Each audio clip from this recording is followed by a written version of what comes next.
Episode 25, here we go. Boy, we're 25 episodes. The goal was 100. We're a quarter of the way there. No, there was no goal. I didn't even think I was going to get 3. Who the hell knows? But we've got another episode for you today. I got to get a little more fired up. I think that's what people have been saying. Nick, the last couple episodes, you haven't been that fired up. And I want you to put something in your craw here. We'll save it till the end. But last episode, I talked about how do we improve America? How do we enhance the United States?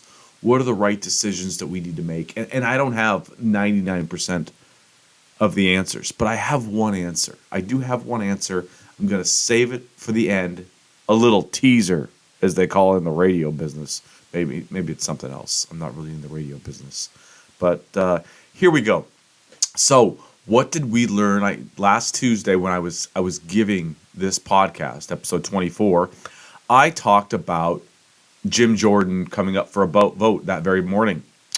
Well, how did it go for our boy, our fighter, Jimmy Jordan? It didn't go well.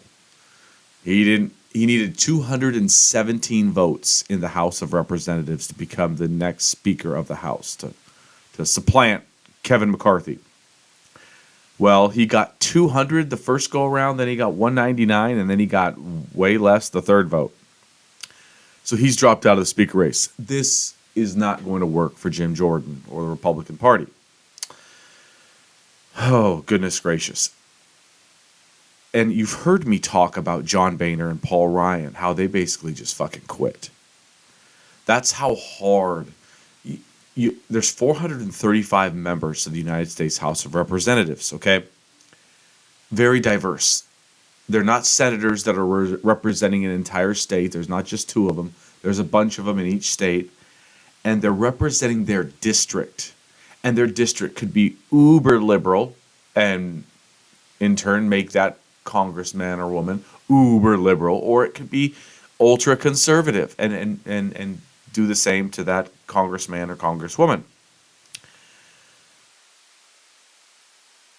So it is so diverse in the House. It's always tough to find consensus, but both parties always do. Well, the Republican Party, literally in the House of Representatives, cannot find a consensus. Jim Jordan was part of that, the Freedom Caucus, the rabble rousers, the guys that John Boehner called legislative terrorists. Jordan's not big on passing legislation. He's big on saying no. That's what the Freedom Caucus is big on, saying no to. And a number of them just said no to Kevin McCarthy. Matt Gaetz called for a vote to oust him, which was something that was new to House rules. No single member could just call for a vote for the speaker's head, and in order for Kevin McCarthy, because it took him like 14 times to become speaker, kind of an embarrassing episode. It took him 14 damn times, and just the overall diversity of the Republicans, the Freedom Caucus, these people who say no, they can wreck it. The House is that close, and so that's what they've done. And at least I think some of the moderate Republicans stood up and said, no. We had what we considered our speaker, our moderate speaker in Kevin McCarthy, and a few pushed him out. We're not going to let the minority, the small minority in the Republican Congress, dictate everything. Sometimes the majority needs to rule, correct? So as I'm speaking to you today, I believe there was 9 potential speakers. One of them has just dropped out. He said he was going to, I forget his name, he's from Pennsylvania. He's going to focus on Trump's re-election campaign, which really endears me to this guy. No. But what does the speaker chaos mean for Biden's impeachment inquiry? Ooh, all the Biden crime family's impeachment inquiry. It probably doesn't bode well for the Republicans. They probably should drop it. What does this mean for funding for Israel and Ukraine? Does it affect it or not?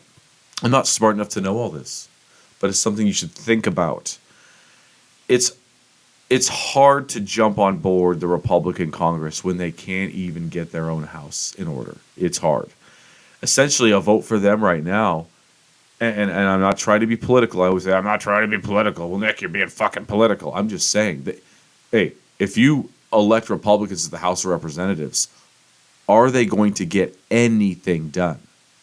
Are they interested?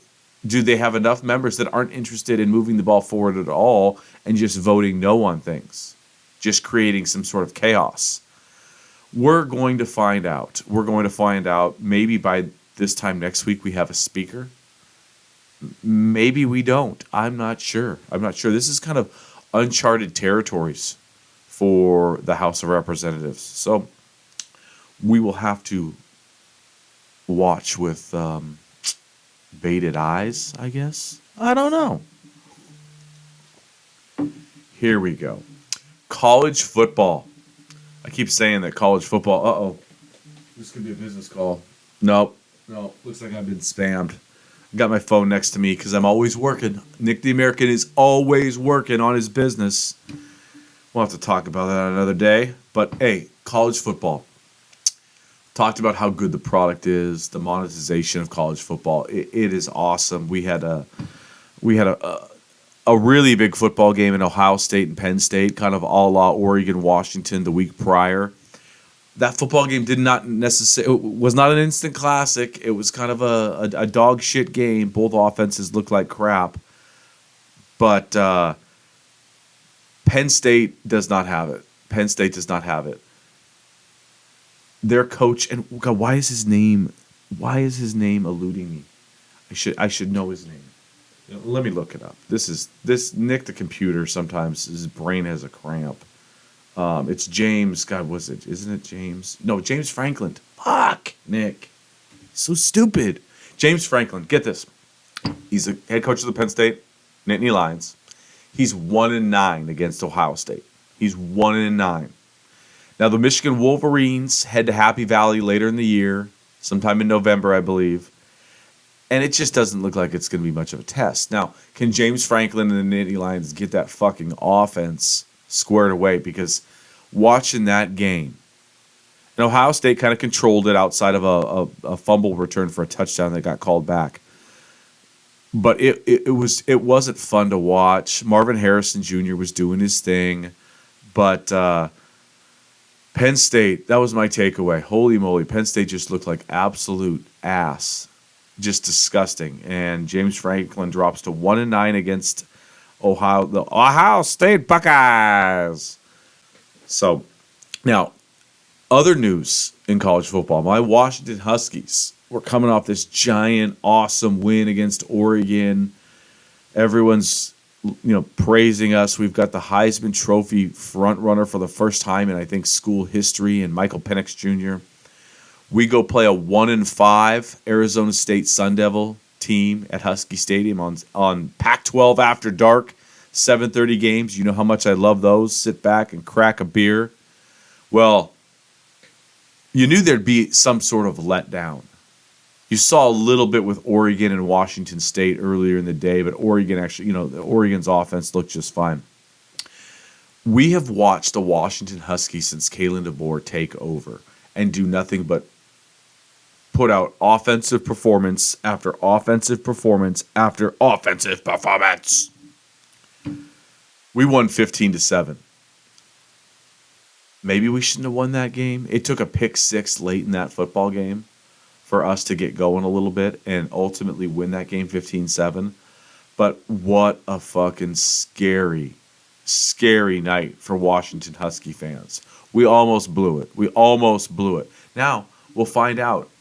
Can Kalen DeBoer and Ryan Grubb, our offensive coordinator, who was almost out the door to Alabama preseason, there was obviously a great scheme, a great plan by the Arizona State Sun Devils and Kenny Dillingham, obviously a great defensive scheme that just I had the play calling seemed off. Michael Penix again was getting passes tipped at the line. He was not accurate. And I know a lot of Nick the American's listeners are not from Washington. What the fuck are we talking about the Washington Huskies for? They're fifth in the nation, baby. They're fifth in the nation. So shut up. Just shut up. Talk about them if I want. We've got Ohio State. We've got Michigan. We've got Washington. We've got Georgia. We've got Oklahoma. Let's see. Georgia looks like they're becoming Georgia. I would definitely rank Georgia 1. I'd probably put Oklahoma 5. They survived a scare. They've survived a couple of scares. They just played University of Central Florida, and that was a very tight ball game till the very end. And so, what I think you call it Georgia, Michigan, Ohio State. Michigan smacked Ohio State the last 2 years. You guys know this, Buckeye fans.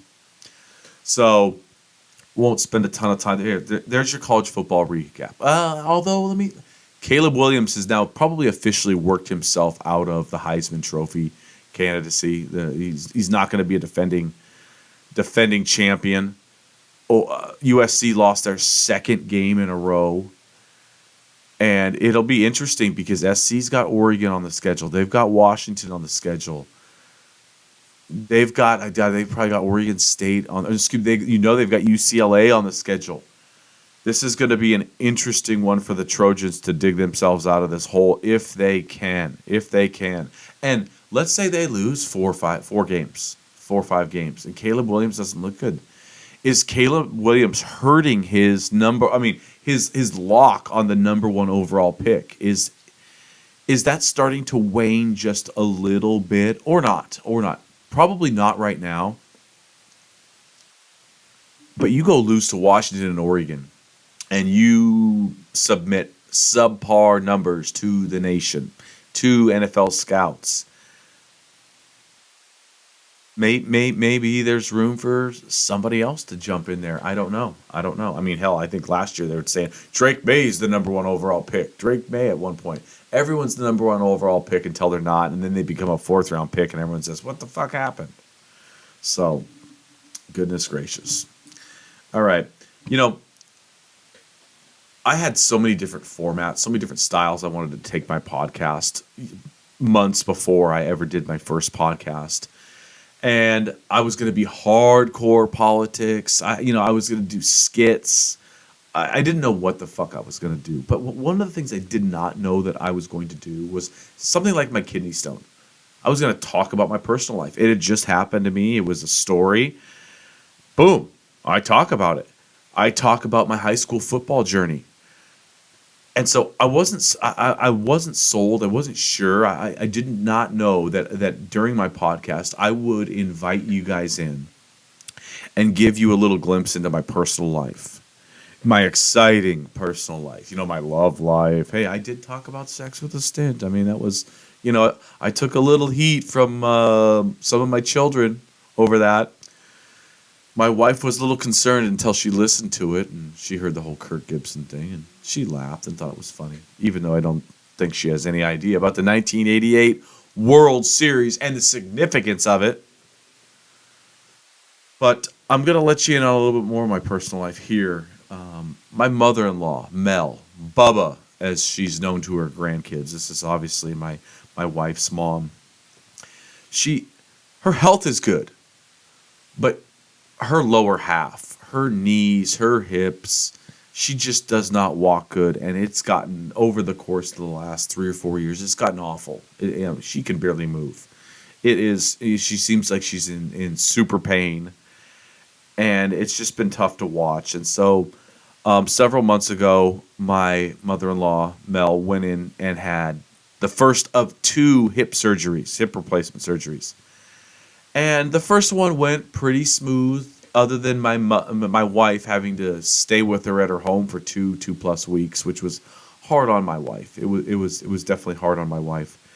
And so my mother-in-law went in for her second hip surgery. It's been 2 weeks now, and it didn't go well. The doctor spoke to my wife after surgery saying, he had to sew her up fast. There was just lots of internal bleeding. There was a lot of bleeding going on. And he described my mother-in-law's femur like a cookie crumbling. And I'm like, what? And this is going to be, according to the doctor, 6 to 8 week, no no weight on this hip, on this leg, on this foot, while you're trying to recover. And so for someone like my mother-in-law, who's just sitting in bed, kind of, her legs are deteriorating. I'm just at a loss right now for my poor mother-in-law and my poor wife. My wife is my mother-in-law right now. She got discharged from the hospital, but she had to go to a home, a temporary, rehabilitation center that she fucking hates. She's complaining every single second. She can be a very negative woman sometimes, not positive. So I've been trying to coach her up, but she's in this rehabilitation center, and my wife is going there every single day. I'm going to go there tomorrow. I told her I'd make her a steak, but she said she didn't want a steak. It's been incredibly difficult on my wife. There's obviously a strain. Is my mother-in-law going to be home for Thanksgiving? I don't think so.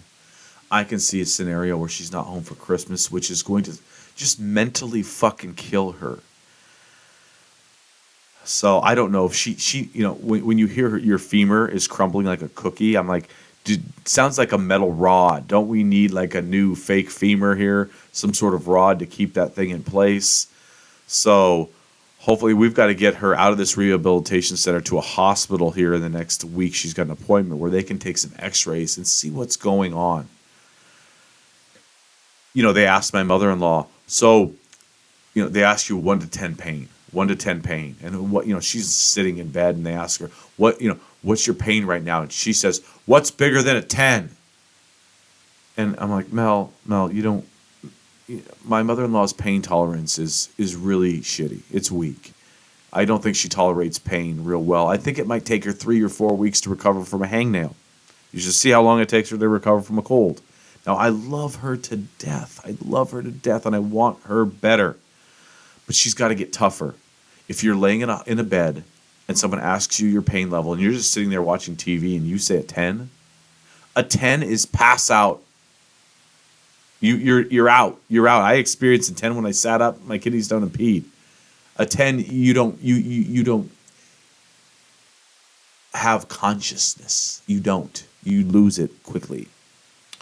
So here I am talking about my personal life. It's been very hard on my wife. I'm just crossing my fingers somehow, some way that my mother-in-law can get better. But I'm worried. Right now, we don't have a way forward with doctors that I have confidence in.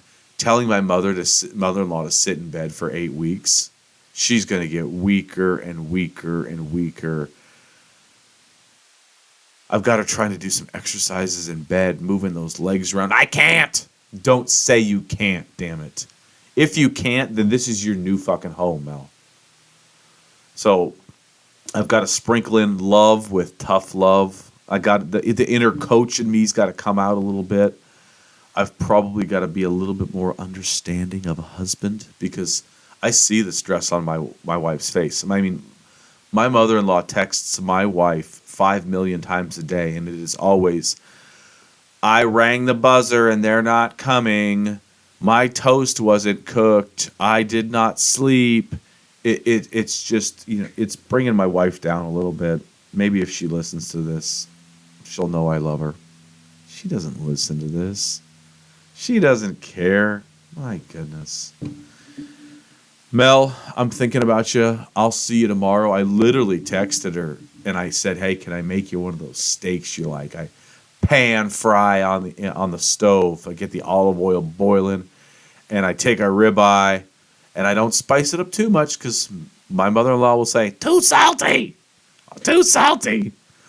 But she turned me down. I was going to bring her a steak. So I don't know if I'll bring her anything but my love and my tough love. My tough love. Coach Nick's coming. He's coming to the rehabilitation center tomorrow, Mel. You better get ready. I think I'm going to get her a headband so she can wear it so she doesn't sweat so much when I work her out. All right. How's the NFL going? My Denver Broncos won a game 19-17. I don't know whether to be happy or sad. Now, my Huskies won, my Broncos won, and my high school football team won, which I will get to. That's a triple win weekend, ladies and gentlemen. And let me tell you, when you're a Bronco fan, Husky fan, and a Hazen Highlander, Triple win weekends do not happen very often. I think it's the first of the year. Woo! Triple win weekend. And I've also told you I'm not going to sit here and be an NFL prognosticator and just walk through the NFL. There are too many analysts for me to do that. The one takeaway I want to discuss just briefly is just the overall parity in the NFL. Goodell wanted parity, the NFL wanted parity, the league office wanted parity. Man, they got it. The difference between the shittiest team and the best team is not all that much. Sure, I think we've got the Eagles and the Chiefs, but they just don't blow people out. The NFL parity is crazy. I swear the Broncos are going to lose every game, but they're going to lose tight. They're not going to get their doors blown off, except if they play the Miami Dolphins. Yeah. It's almost I almost wish there was 5 or 6 super dominant teams. It doesn't look like that. Who are the fucking dominant teams? I mean, last night I just watched the Minnesota Vikings beat the 49ers, and the 49ers have lost 2 in a row. How good are the 49ers? They're good. They got a great coach. They got a great running back. But how good are they? They look like they got a good defense, but comparatively speaking to the Cleveland Browns, the Denver Broncos, the San Diego Chargers, the Seattle Seahawks, the league just looks even Steven. And for me, is that kind of boring? Is that I don't know. I don't know. But we'll watch it. The NFL is just so tight and so close. The clock is constantly running. It seems like the games flow by so quickly. And the amount of possessions in an NFL game, I don't have any numbers on this, but boy, it just seems quick. It just seems really quick. So, for my money, and I know this is easy to say, I'm rooting for the number 5 team in the country, the Washington Huskies, and so you're flying high in terms of college football. And my football team is 2-5 in the NFL, the Denver Broncos, the Russell Wilson led Denver Broncos. And so obviously I'm down in the dumps there. But call me a homer just because things are going good on the college side or what have you. But to me, the college football product is so much better than the NFL product. I just enjoy it so much better. And I think that's been the case for a long time. A long time. I've always loved college football. This year, it seems like to me the NFL with its just kind of bland parody. I'm not impressed. I'm impressed with college football. Good for college football. Let's go, college football. Okay, yeah, we're going to get political here. We're going to get a little political. So, does anybody know who Rashida Tlaib is? She's part of the squad that the Republicans, Fox News has labeled. AOC's a part of the squad. Omar's a part of the squad. But Rashida Tlaib is a United States congressman from the 12th, is it the 14th district or the 12th district? I think it's the 12th district in Michigan, which the 12th district essentially is Detroit. Okay, so she represents Detroit, and as we talked, these House members represent different districts all over the state, and they're very diverse. Hey, if you're representing Detroit, you're going to be a liberal politician, and I'm sure there's certain spots in Michigan where it is uber conservative.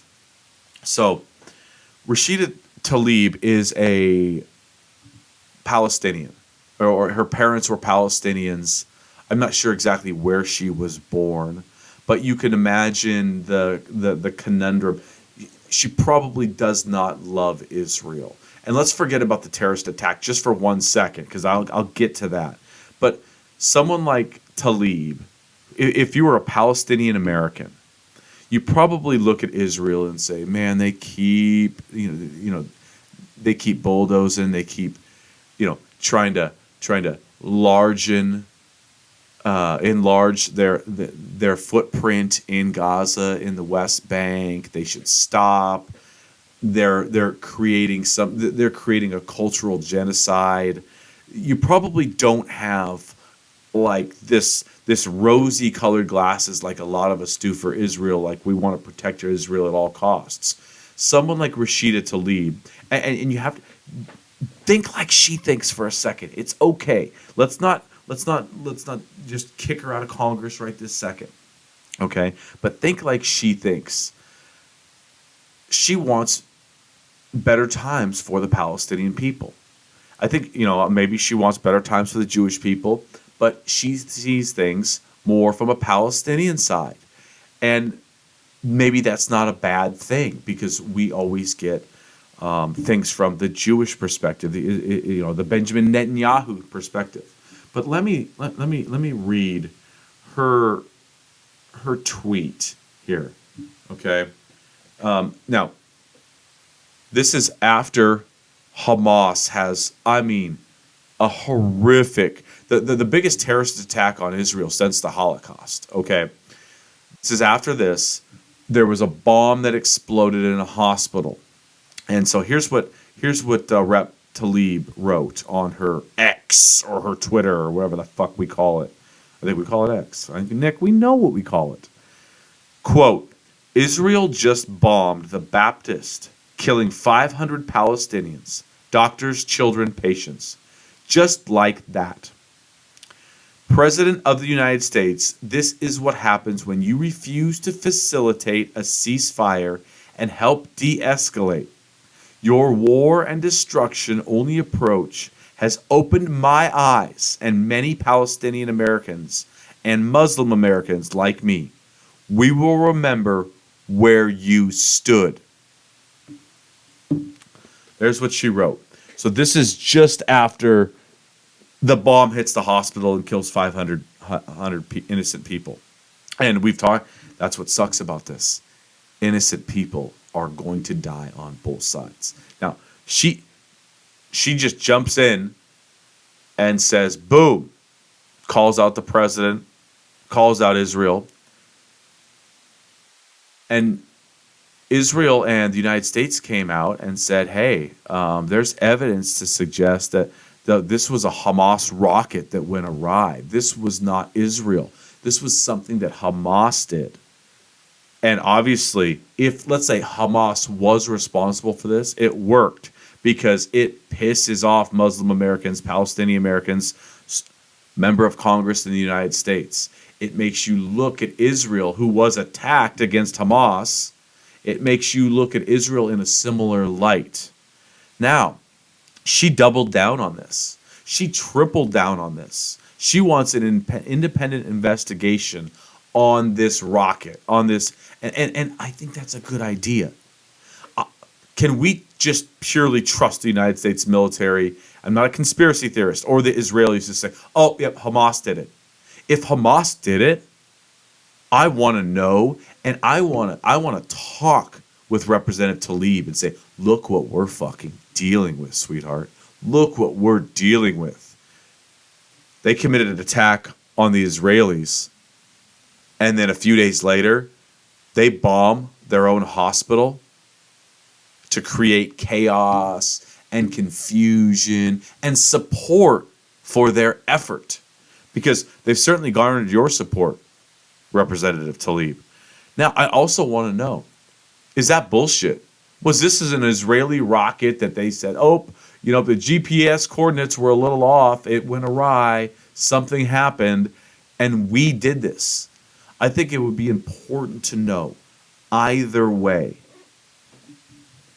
whose rocket was this?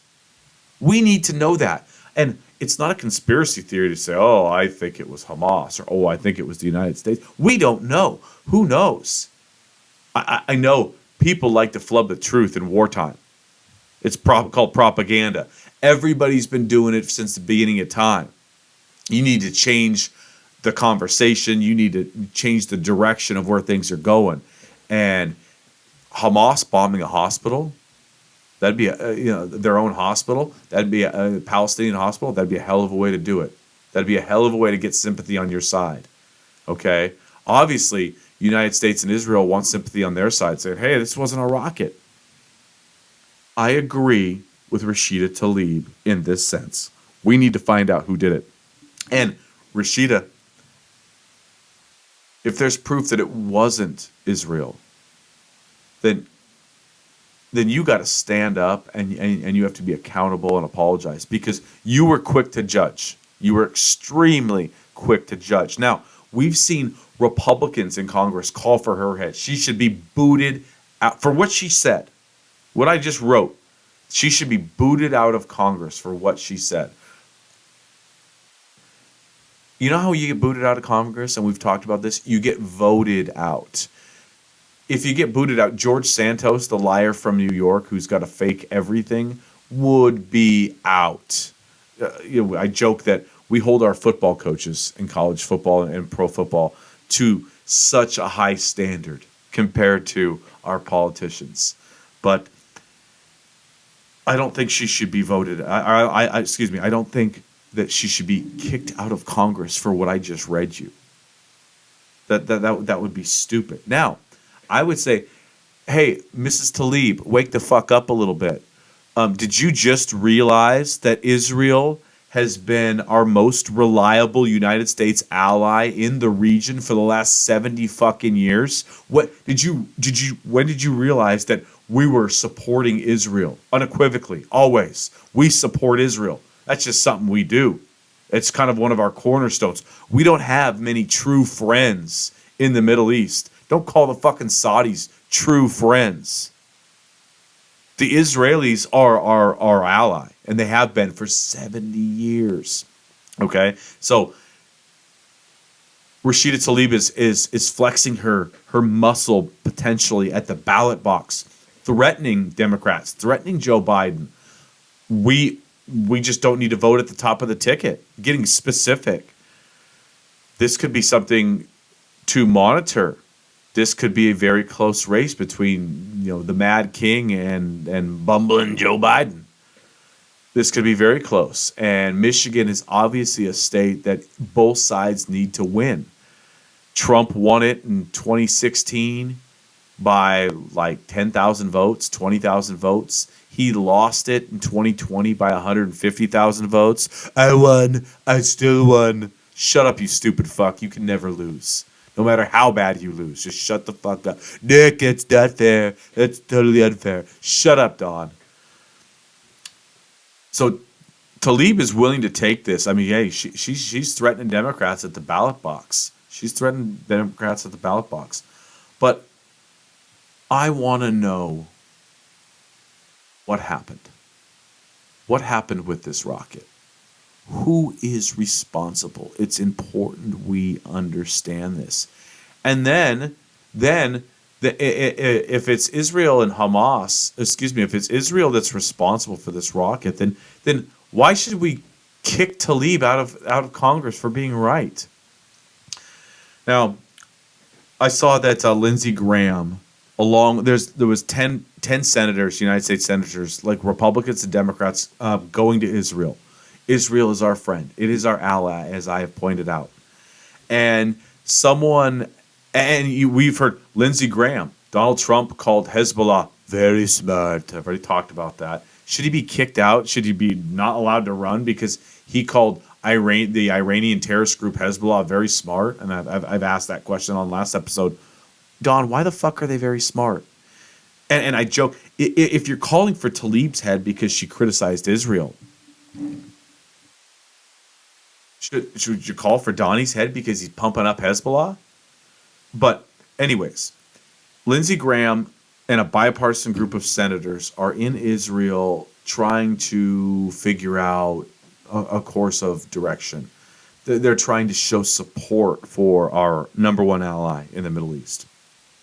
And someone had tried to ask Lindsey Graham about Tlaib's tweet or her ex or whatever. God, I don't even know what to call it. And Graham shut it down. Said something to the effect of, "We've got we've got problems at home, that's for sure, but we're not here to talk about that right now." And we know that Lindsey Graham's been Um, he's praised his longtime friend Joe Biden on how so far he's handled all of this. But I just thought it was good. It gives me hope. Lindsey Graham, the Republicans and the Democrats in the Senate are working together. They seem united. So a reporter for Newsmax was trying to throw a monkey wrench in this. Hey, you got 5 Republicans, 5 Democrats, senators in Israel, and hey, want to cause a little division. What do you guys think about Tlaib's quote? And Graham just shut it down. Nope, nope, nope. We're not here for that. We're not here for that. Yeah, we got problems at home, but now's not the time. We're here on a diplomatic business trip, baby. So stand up, Lindsey Graham. Sometimes you're a bitch. Sometimes you don't stand for much, especially when it comes to your king, because he will have your political head. On a platter. But good for you, standing up. You just deflecting the situation and being a leader a little bit. So, anyways, let's see how this whole thing plays out, and let's find out what happened with this rocket. I would love to see some evidence on what occurred, and that doesn't mean I'm a conspiracy theorist, because I'm not. I just want to know the truth, and I'm not saying one side did it, the other side did. I just want to know who. I want to know who. I wouldn't have been so quick, Rashida Tlaib, to jump on one side like you were, and you doubled down and you tripled down on your comments. But I also don't think that your head should be called for in the House of Representatives, because you expressed support for your own people. And I would put yourself in her shoes if you were a Palestinian American and you didn't have rosy colored glasses for Israel. Maybe you have a lot more information. You've done a lot more studying. You understand the impact of the last 30, 40, 50 years over there in Gaza and the West Bank. What's occurred? You're just not a lockstep ally of Israel, and I can understand that. And in our House, in our Senate, in our city councils, hell, if you look at Blinken's staff, Biden's staff, they're more and more diverse. They've got Muslims in it. They've got Palestinians in it. And so this has got to be extremely stressful for these people. Jews too. Everybody involved. It's an awful situation. I'm going to keep talking about it. Maybe I'll give it a little bit of a break, but as things progress in terms of news, we'll certainly talk about it. Get to the bottom of the truth. That's what it's all about. That's what it's all about, is the truth. So, and then we can form real solid opinions. So, it's all right. Switching gears, baby. Switching gears. I got a show for you. I got a show for you guys. Now, you guys heard me talk about, I love Treasure and Oak Island, the Oak Island show on the History Channel, I believe it is, that I watch, and they're searching for this super treasure on this island outside of Nova Scotia. But there's another cool show. It's on the Discovery Channel. It's called Mysteries of the Abandoned. And it is there's so many seasons too. So you could binge watch away, ladies and gentlemen. But basically, these are structures around the world, maybe even in the United States.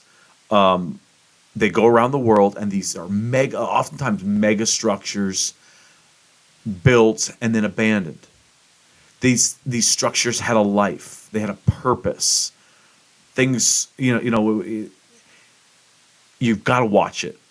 And this could be they could go to Africa, and here is a city in the middle of the desert that was flourishing 40, 60 years ago, and it was a diamond city, and all the diamonds would come and get processed here, and then diamonds, the mines, dried up, but there's this city that's being engulfed by the desert and sand that used to be like high end. It's so cool.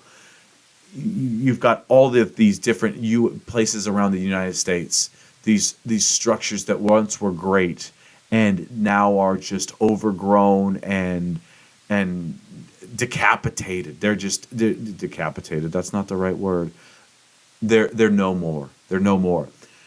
And so a lot of these structures have to do with World War II, the Nazis, Germany, the infrastructure that they were creating that has since been abandoned. They were the Germans. They talked about 1,000-year Reich. You watch Mysteries of the Abandoned, and you see all of the different infrastructure in different parts of the world that they were building. They were building toward 1,000-year reign. It's crazy. And so, if you've got some time, one episode will get you hooked. It's just super cool. Mysteries of the Abandoned on the Discovery Channel. Just check it out. It's one of my favorite shows. So, all right, let's see. We got let's talk a little sports here. Just MLB playoffs. I just watched Game 7 last night of Houston, Texas. The Rangers and the Astros. Yeah, it was a civil war of sorts with the Houston Astros and the Texas Rangers, but the Texas Rangers last night blew the doors off of Houston in Houston, and the defending champions are out. I think most people outside of Houston are happy about that. The Rangers, man, my hats goes off to the Rangers. The Rangers led the AL West all doggone year long. They lost like 10 in a row late. They lost they were out of the wild card and the playoff altogether, the pennant and everything. They rebounded, and now they are in the World Series. I am so jealous. As a Seattle Mariner fan, as a sports fan, the World Series, going to a World Series it's my bucket. It's on my bucket list. It's something that has to happen at some point. I want to experience that. And the Rangers are going to experience it. If someone would have told me in the beginning of the season, hey, the Astros are going to go to the ALCS, but it's going to be another AL West team that's going to go to the World Series, I'd have been like, dog, the Mariners are going to the World Series. Nope, that's not the case. We're not going to the World Series. We didn't go to the fucking playoffs. So good on the Rangers. And then we have another Game 7. This is a Tuesday morning as I'm speaking to you. Tonight we have Game 7 between the Philadelphia Phillies and the Arizona Diamondbacks. It doesn't matter if it's NBA basketball, if it's NHL hockey, if it's MLB baseball. Game 7s are so awesome. They're so special. Every single moment is important because you don't know when. This isn't a regular season game that has 1 out of 162 meeting. Everything is on the line. It was last night. It's on the line tonight, and so I'm excited to watch. But I'll touch on boxing here really quick. We just learned that Showtime is now, by the end of the year, will be exiting the boxing business. And for those of you who aren't big boxing fans but are sports fans, we had HBO leave in like 2018, 2019, something like that. HBO was championship boxing. That they were. Jim Lampley, Larry Merchant, just fabulous production. And Showtime does the same stuff with Brian Custer and Mauro Ranallo and the great Al Bernstein. They do a really great job of doing boxing. And I'm just sad. HBO and Showtime are now gone. I can officially cancel my Showtime subscription because the only reason why I kept it was because Showtime had boxing on Saturday nights, and I live for boxing. Someone is going to pick up the slack. The great Larry Merchant said, no one will ever kill boxing, and no one will ever save it. And I've been calling on Prince Khalid and the Saudis, Nick the hypocrite, wanting Saudi money to come in here. But we need NBC, we need ABC, we need, ESPN's in, ESPN should go after it, even though I don't love their production value on the boxing side of things. But ESPN, God, with ABC, we need to get it on network TV. If you had the best fight, and it wasn't pay-per-view, and it was on Fox on Saturday night at 7:30 at night, you'd have a couple million people tune in. You'd have a few million people tune in. You wouldn't need to do pay-per-view with all the ad revenue that you would get. So, again, it's very interesting. Showtime is out on boxing. out on boxing. Don't forget, November 25th, David Benavidez versus Demetrius Andrade, the official fighter of Nick the American, by the way. This will be, I believe, the last pay-per-view event. Actually, no. Showtime's going to have one like December 9th, too. But, yeah, I mean, Showtime's done in boxing. So, very interesting, sad. Is it an opportunity? It's an opportunity out there for somebody to take control of this sport. Not that Showtime had control, but maybe somebody with bigger pockets. And then lastly, we've got Ngannou and Fury, Francis Ngannou and Tyson Fury, the crossover MMA boxing fight this coming up weekend. Here's my advice to you. Don't get this fucking exhibition. Don't get it. Don't get it. Get real MMA fights. Get those. Get real boxing fights. Get those. And I will point out to you, especially on the boxing side, because you know me, I don't know MMA, but I will point out to you what you should get and what you shouldn't get. I'm telling you, don't waste your time with this exhibition, Ngannou versus Fury. Okay? Now, I say that, and Ngannou will probably knock Fury out. I actually have an idea. Here, I said I wasn't buying any more Jake Paul fights. No more, the social media stuff with Tommy Fury and all that. I have an idea. Here's a fight I'll buy. Tyson Fury fights Jake Paul, Logan Paul, and KSI in the same night. 265 pounds of sloth, of Shrek in Tyson Fury versus 3 social media superstars. There you go. $100. I'll buy that. I'll buy it. I think back when George Foreman was having his comeback, he fought like 3 or 4 guys in one night. Just boom, boom, boom, boom, boom. Bring them up, knock them down. And I think that might be a fun event. But anyways. All right, enough. I've got to talk to you about my high school football team. Several weeks ago, we sat 1-4. We were running the ball against everybody, stopping the run against everybody, and getting diced up against the pass.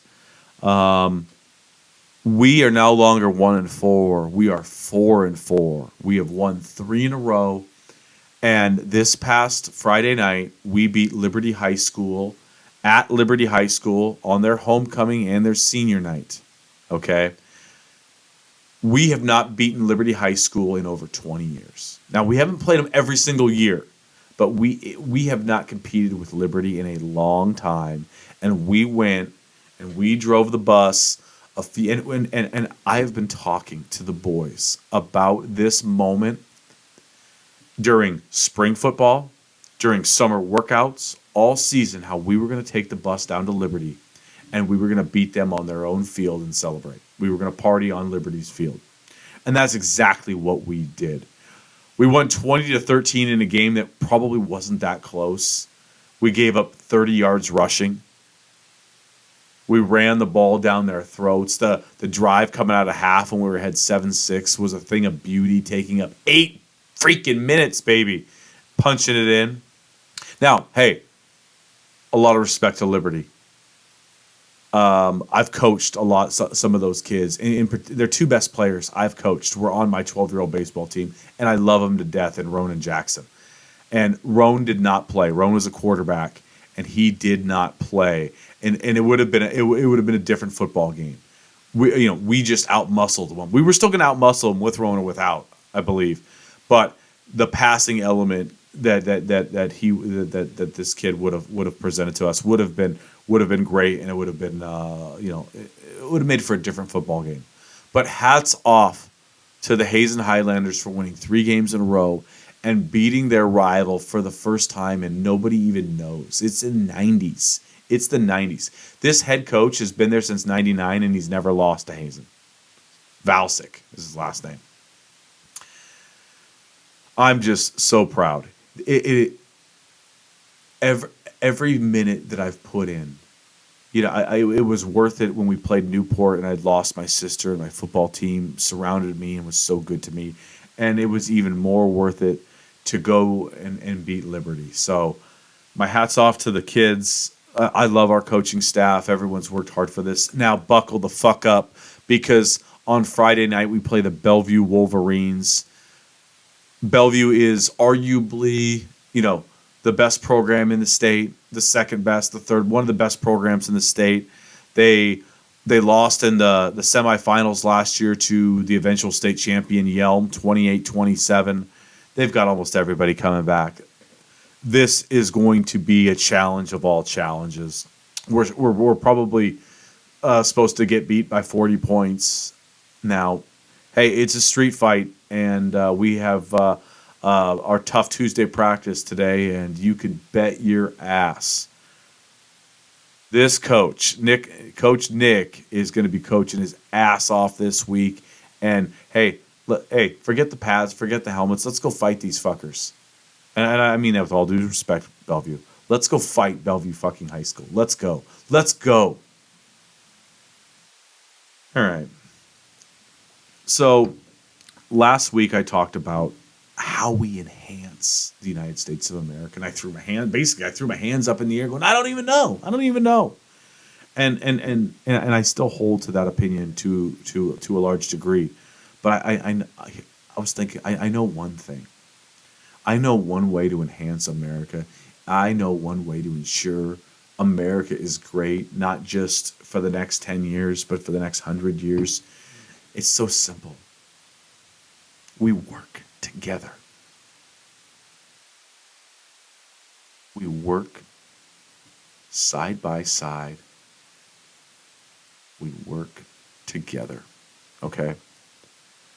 Republicans and Democrats and Whigs and nihilists and everybody in between and on the outskirts.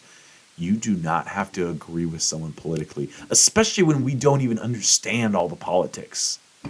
We get fed shit by the media, and we develop dislike or hatred for one another. No, bullshit. This is what Nick the American's all about. We enhance America slowly but surely by working together every single day. Okay? That's what we do. That's what we're going to continue to do. So leave all the politics. Hey, learn. Practice your politics. Get smarter. But I don't care about your politics. What I care for is that everybody in this country works together. You don't have to agree with one another. But on a day-to-day basis, that's what Americans do. And if we do that, we can let the politicians and the media outlets all give us half-truths, and we will just put our head down, pull up our pants, tie our shoes, and get to work. Americans work together. They always have. They always will. That's Nick the American. That's episode 25. Hey, Bellevue High School. We're coming, baby. Uh-oh. Oh, I'm just kidding, Bellevue High School. All right, I love you guys. Talk to you later. Goodbye.